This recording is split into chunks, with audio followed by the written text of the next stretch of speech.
آسان درس قرآن نحمده ونصلي ونسلم على رسوله الكريم اما بعد فاعوذ بالله من الشيطان الرجيم بسم الله الرحمن الرحيم فقلت استغفروا ربكم انه كان غفارا يرسل السماء عليكم مدرارا ويمددكم بأموال وبنين ويجعل لكم جنات ويجعل لكم أنهارا۔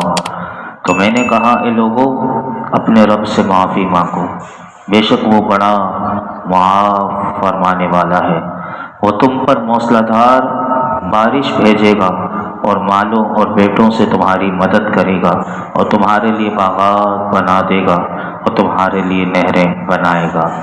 یہاں سے بتایا گیا کہ حضرت نوح علیہ السلام نے اپنی قوم کو ترغیب دلا کر بھی اللہ کی بارگاہ میں کفر اور شرک سے توبہ کرنے کی دعوت دی۔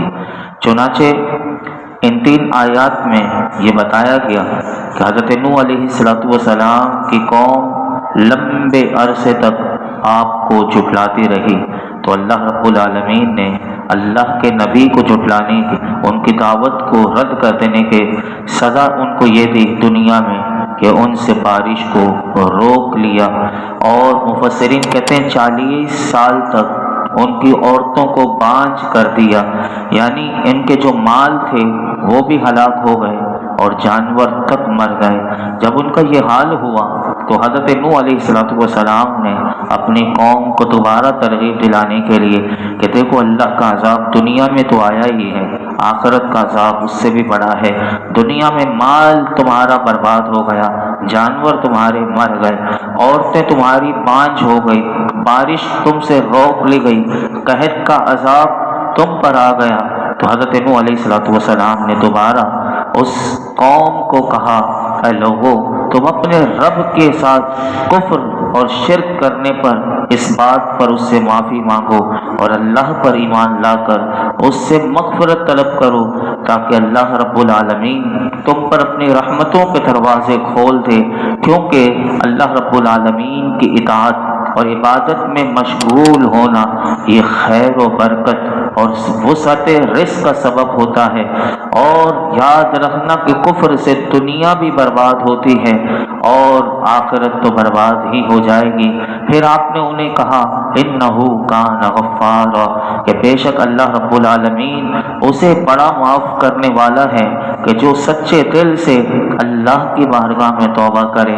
اگر تم توبہ کر لو گے اور تم اللہ کی وحدانیت کا اقرار کر کے صرف اسی رب العالمین کی عبادت کرو گے تو آپ نے کہا کہ وہ تم پر موسلا دھار بارش بھی بھیج دے گا، قحط بھی تمہارا دور ہو جائے گا، اور تمہاری عورتیں جو بانجھ ہو گئی ہیں انہیں اللہ دوبارہ سے اولادوں سے نواز دے گا، یعنی تمہارے جانور مر گئے، مال برباد ہو گیا، استغفار کرو گے تو فرمایا کہ مال اور بیٹوں میں اضافے سے تمہاری مدد کرے گا اور تمہارے لیے باغات بنا دے گا اور تمہارے لیے نہریں بنائے گا تاکہ تم اس سے فرمایا تاکہ ان سے تم اپنے باغات اور کھیتوں کو سیراب کرو۔ اب آپ دیکھیے کہ ان 3 آیات میں یہ سبق ہمیں دیا گیا کہ ان 3 آیات میں غور کیجئے تو یہاں سے یہ معلوم ہوا کہ استغفار کرنے کے دینی فائدے بھی ہیں اور دنیاوی بھی فائدے ہیں۔ اللہ کی بارگاہ میں جب بندہ استغفار کرے اور اپنے گناہوں سے توبہ کرے تو یہ توبہ کرنا، استغفار کرنا، بخشش طلب کرنا، مغفرت اللہ سے مانگنا، یاد رکھیے گا کہ یہ بے شمار دینی اور دنیاوی فوائد حاصل ہوتے ہیں، جیسے کہ ابھی آپ نے سماعت کیا۔ اسی طرح ایک اور مقام پر اللہ تعالیٰ استغفار کے حوالے سے کیا فرماتا ہے؟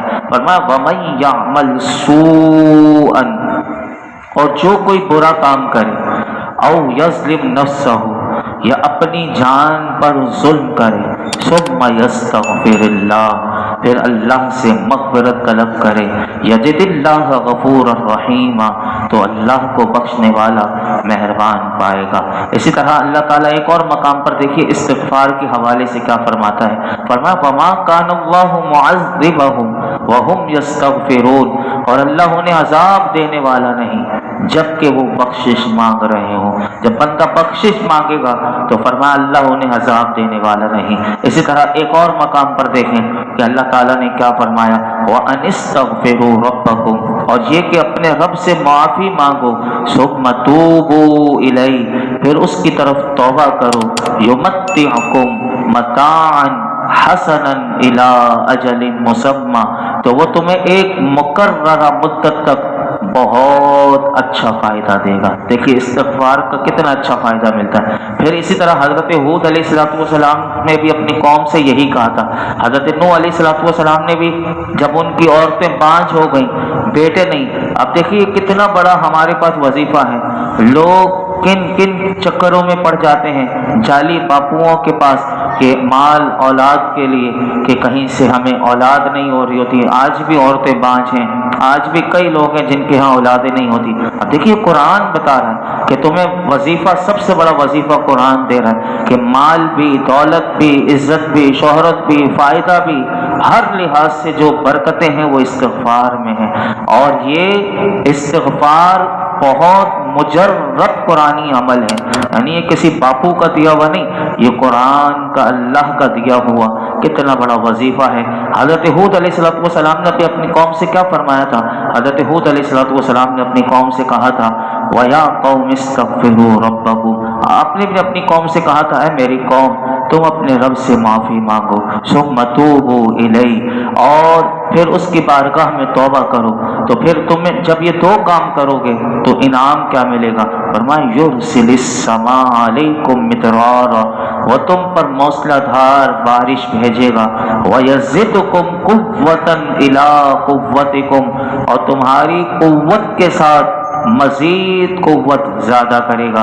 حضرت عبداللہ بن عباس رضی اللہ عنہما آپ روایت کرتے ہیں کہ رسول اللہ صلی اللہ علیہ وسلم نے ارشاد فرمایا کہ جس نے استغفار کو اپنے لیے ضروری قرار دیا، جیسے کھانا پینا بندہ اپنے لیے ضروری قرار دیتا ہے، میرے آقا فرماتے ہیں کہ جس نے استغفار کو اپنے لیے ضروری قرار دیا تو اللہ رب العالمین اسے ہر غم اور تکلیف سے نجات دے گا، اور فرمایا اسے ایسی جگہ سے رزق عطا فرمائے گا جہاں سے اسے وہم و گمان بھی نہ ہوگا۔ یہ ہے استغفار کی برکت کہ ہر غم، ہر تکلیف استغفار کی برکت سے اللہ دور کر دیتا ہے۔ یاد رکھیے گا، اولاد کا حصول ہو، بارش کی طلب ہو، تنگدستی سے نجات اور پیداوار کی کثرت کے لیے استغفار کرنا یہ بہت ہی قرآنی مجرب عمل ہے۔ اس سلسلے میں تو حکایات میں آپ کے سامنے عرض کرتا ہوں کہ مستند روایات سے سنیے۔ امام حسن رضی اللہ تعالیٰ، مولا علی شیر خدا کے بیٹے، آپ ایک مرتبہ حضرت امیر معاویہ رضی اللہ تعالیٰ عنہ کے پاس تشریف لے گئے تو آپ سے امیر معاویہ رضی اللہ تعالیٰ عنہ کے غلام نے، ایک ملازم نے امام حسن سے کہا، جو ملازم ہے امیر معاویہ کا، لیکن دیکھا کہ خانوادہ رسول اہل بیت کے ایک فرزند آئے ہوئے ہیں تو ان کی بارگاہ میں آیا۔ وہ ملازم کیا کہنے لگا؟ وہ کہنے لگا میں مالدار آدمی ہوں مگر میرے ہاں کوئی اولاد نہیں، مجھے کوئی ایسی چیز بتائیے کہ جس سے اللہ رب العالمین مجھے اولاد دے۔ آپ نے اسے فرمایا استغفار پڑھا کرو۔ اس نے آپ کے اس وظیفے پر عمل شروع کر دیا، استغفار شروع کر دی، یہاں تک کہ وہ روزانہ 700 مرتبہ اللہ کی بارگاہ میں استغفار کیا کرتا تھا۔ استغفار کرنے کا طریقہ ہے استغفر اللہ بھی، استغفر اللہ العظیم، استغفر اللہ ربی من کل ذنب واتوب الیہ، استغفر اللہ الذی لا الہ الا هو الحی القیوم واتوب الیہ۔ اب اتنا لمبا بھی نہیں پڑھا جاتا تو استغفر اللہ العظیم، استغفر اللہ ربی من کل ذنب واتوب الیہ۔ جو آپ کے لیے آسانی ہو وہ استغفار آپ کر سکتے ہیں۔ وہ ملازم جو امیر معاویہ کا تھا رضی اللہ تعالیٰ عنہ، وہ روزانہ 700 مرتبہ استغفار پڑھنے لگا۔ اس کی برکت اسے یہ ملی کہ اس کے ہاں 10 بیٹے اللہ رب العالمین نے عطا فرمایا۔ سبحان اللہ۔ جب یہ بات حضرت امیر معاویہ رضی اللہ تعالیٰ عنہ کو معلوم ہوئی تو حضرت امیر معاویہ نے اس شخص کو بلایا کہ جس نے وظیفہ امام حسن سے لیا تھا تو آپ نے اسے کہا کہ تو نے امام حسن رضی اللہ تعالیٰ عنہ سے یہ کیوں نہ پوچھا، یہ دریافت کیا کہ یہ عمل حضور نے کہاں سے ارشاد فرمایا، یعنی اس کی سند وغیرہ۔ تو دوسری مرتبہ جب امام حسن رضی اللہ تعالیٰ عنہ آئے تو اس نے آپ سے ملاقات کا شرف حاصل کیا اور اس نے بتایا بھی کہ میرے ہاں اللہ نے 10 بیٹے عطا فرمائے۔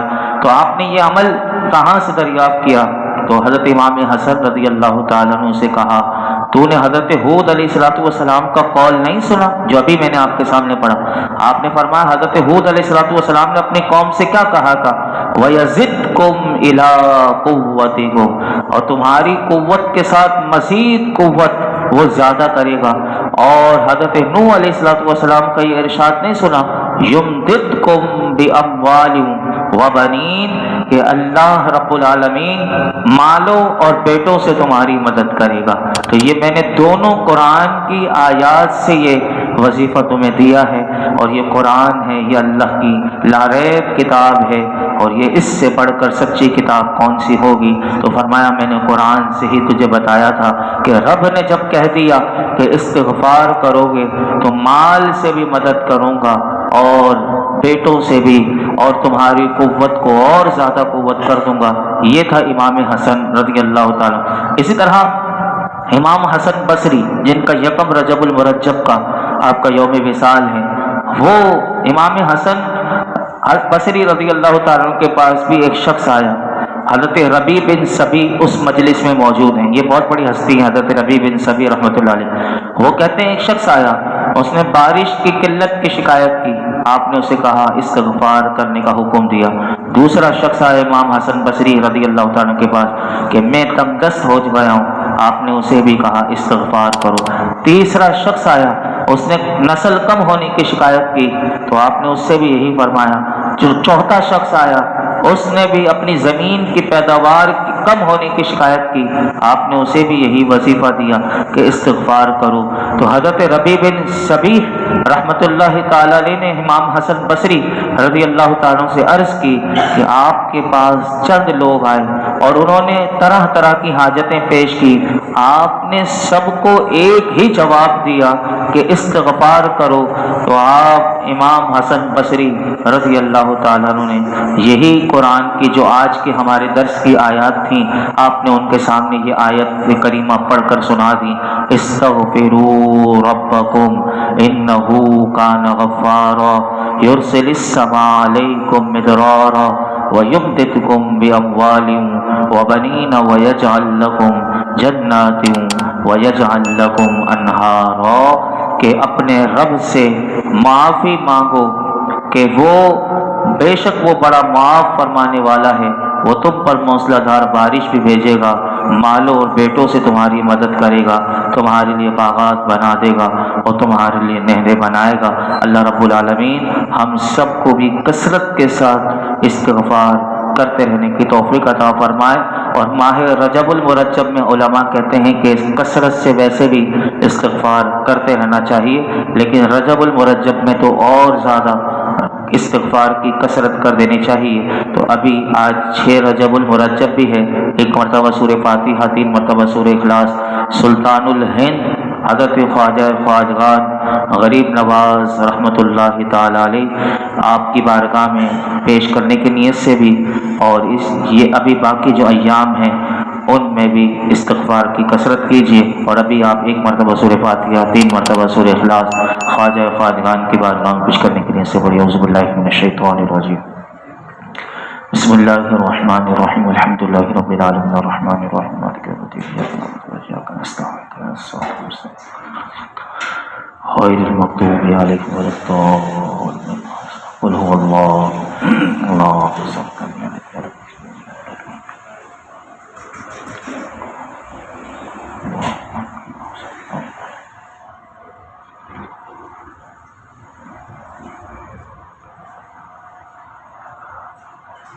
یا رب العالمین یا ارحم الراحمین ہم سب کی حاضری کو قبول و مقبول فرما. نماز اشارہ کرنا، درود و سلام پڑھنا، سورہ فاتحہ سورہ اخلاص پڑھنا، درس قرآن دینا، سننا سنانا اپنی بارگاہ میں قبول فرما. اللہ تمام کا ثواب ہدیتاً تحفظ نبی پاک صلی اللہ علیہ وسلم کی بارگاہ میں رشوتیں قبول فرما.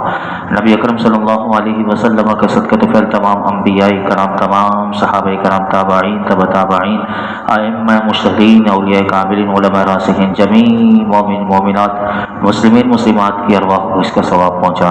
بالخصوص حضور سیدنا غوث اعظم رضی اللہ تعالیٰ کی بارگاہ میں رشوتیں قبول فرما. اس کا ثواب بالخصوص سلطان الہند حضرت خواجہ خواجگان غریب نواز معین الدین چشتی اجمیری سنچری رحمت اللہ تعالی علیہ کی بارگاہ میں رشوتیں قبول فرما. آپ کے درجات کو بلندی عطا فرما. آپ کا فیضان ہم سب کو نصیب فرما. خواجہ خواجگان کا صدقہ اے اللہ ہم سب کو بھی دین کی خدمت میں اخلاص عطا فرما، اخلاص عطا فرما، اخلاص عطا فرما. دین کی خدمت کے لیے ہمیں قبول فرما. دین کی خدمت خالصتاً تیری رضا کے لیے کرنے کی توفیق عطا فرما. یا اللہ خواجہ خواجگان کا صدقہ، ان کی تبلیغ دین کا صدقہ، اور ان کا لاکھوں لوگوں کو مسلمان کرنے کا صدقہ، اے اللہ ہم سب کو بھی تیرے دین کی سمجھ عطا فرما اور دین کا پیغام دوسروں تک پہنچانے کی توفیق عطا فرما. مولائی کریم تیرے پیاروں کا صدقہ ہم سب کو شریعت پر صحیح طور پر عمل کرنے کی توفیق عطا فرما. ہمارے گناہوں کو معاف فرما. ہمارے ماں باپ کی ساری امت مسلمہ کی بے حساب مغفرت فرما. دنیا اور آخرت کی ساری بھلائیاں، کامیابیاں، عزت، نعمت، راحت، سکون عطا فرما. زوال نعمت سے بچا، احساس نعمت عطا فرما. ہر قلت، ہر علت، ہر ذلت سے بچا. ناگانی آفتوں سے اور روحانی جسمانی بیماریوں سے بچا. اپنے سوا مرتے دم تک کسی کا محتاج نہ کرنا. کہ اللہ حضور کی امت میں جتنے بیمار ہیں، گھر میں، ہاسپٹل میں، میرے مولا سب کو شفا عطا فرما. حمیدہ بھائی کو شفا عطا فرما. زبیدہ بھائی جو گر گئیں، ان کی دماغ کی نس پھٹ گئی، اللہ جو آئی سی یو میں ہے، اللہ انہیں شفا کاملہ عاجلہ عطا فرما. اللہ ان کی جو بیماری ہے دور فرما دے. یا اللہ حضور کی امت میں گھر میں، ہاسپٹل میں، جو جس مرض میں ہے، میرے مولا خواجہ خواجگان کا صدقہ سب کو شفا عطا فرما. سب کی بیماریاں دور کر دے، سب پر کرم کر دے. ہم سب کی حاجتوں پر اپنی رحمت کی نظر فرما. ہماری جھولیوں کو بھر دے، ہمارے دامنوں کو مرادوں سے بھر دے. اب یا اللہ ہمیں بار بار حرمین شریفین کی بادب مقبول حاضری نصیب فرما. وصلی اللہ تعالی علی خیر خلق محمد وعلی آلہ وصحبہ اجمعین.